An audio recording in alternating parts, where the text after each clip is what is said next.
नमस्कार, मी आसिफ अझम पठाण, वर्ग 5वा। आजच्या कार्यक्रमाचे अध्यक्ष माननीय गुरुजन वर्ग, माझे मित्रबंधू व जमलेले तमाम भारतीयांनो, आज भारताच्या स्वातंत्र्य दिनाच्या निमित्ताने आपण सर्व एकत्र जमलेलो आहोत। जगातल्या सर्वात मोठ्या लोकशाही राष्ट्राचा तिरंगा फडकून आपण उत्सव साजरा करीत आहोत। खरं तर हा प्रत्येक भारतीयांसाठी आनंदोत्सवच आहे।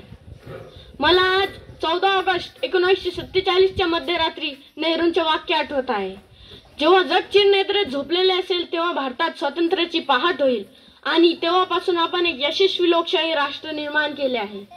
आपण एक सार्वभौम राष्ट्र बनवले आहे, ज्या राष्ट्रात जात, धर्म, पंथ, लिंग, वर्ण यावरून मतभेद संघर्ष न होता सर्व एका धर्मनिरपेक्ष राष्ट्रात एकत्र राहतील।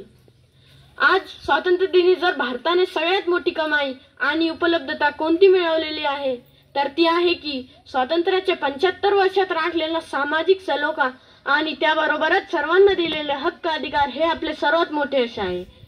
आपण चंद्र आणि अंतरिक्षावर झेप घेतली आहे। आपली अर्थव्यवस्था ही जगातली तिसरी सर्वात मोठी अर्थव्यवस्था आहे। त्याबरोबरच औद्योगिक क्षेत्रात व तंत्रज्ञानात भारताने केलेली प्रगती देखील महत्त्वपूर्ण आहे।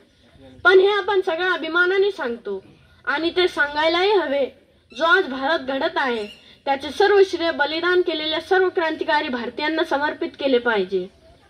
भारताचे राष्ट्रपिता महात्मा गांधी, पंडित नेहरू, सुभाषचंद्र बोस, सरदार वल्लभभाई पटेल, भगतसिंग, राजगुरू, अशफाकुल्ला खान, मौलाना आझाद या सर्वांच्या मोठ्या योगदानामुळे आपण हा दिवस साजरा करीत आहोत। पण हा दिवस साजरा करीत असताना आपण आपल्या स्वातंत्र्य या संकल्पनेला छेद देणाऱ्या काही आव्हानांचा सामना कसा करावा किंवा कोणत्या अडचणीतून सध्या देश जातो हे सुद्धा जाणणे गरजेचे आहे। 15 ऑगस्ट 1947 च्या दुसऱ्या दिवशी ये आजादी झूठी है, देश की जनता भूकी है असं म्हणून आंदोलन करणारे अण्णाभाऊ साठे आठवत आहे। कारण आज ही देशात 10-12% लोकांना एक वेळचे अन्न मिळत नाही। देशाची 90% संपत्ती ही 10% लोकांच्या हातात आहे। म्हणजे ही जी आर्थिक विषमता आहे मला वाटते कुठेतरी घातकच आहे।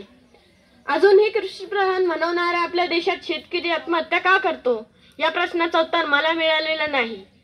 दलित, आदिवासी, शेतमजूर, अल्पसंख्याक मागासवर्ग घटकांना राज्यघटनेने अधिकार आरक्षण देऊन सुद्धा आपण त्यांना मुख्य प्रवाहात सामील करण्यात अपयशी ठरत आहोत। आज देशात वाढती लोकसंख्या, कमी होत चाललेली साधन संपत्ती, बेरोजगारी, महागाईने मध्यमवर्गीयांचे होणारे हाल मला बघवत नाही। यावर उपाययोजना होणे गरजेचे आहे। डॉक्टर बाबासाहेब आंबेडकरांनी जी आदर्श राज्यघटना बनवून दिली त्यावर आपण चालणे गरजेचे आहे। देशात जवळपास 35% लोक तरुण आहेत आणि मला त्यांच्याकडून खूप अपेक्षा आहेत। कारण डॉक्टर APJ अब्दुल कलामांनी भारताच्या महासत्तेचे स्वप्न याच तरुणांच्या बळावर पाहिले होते।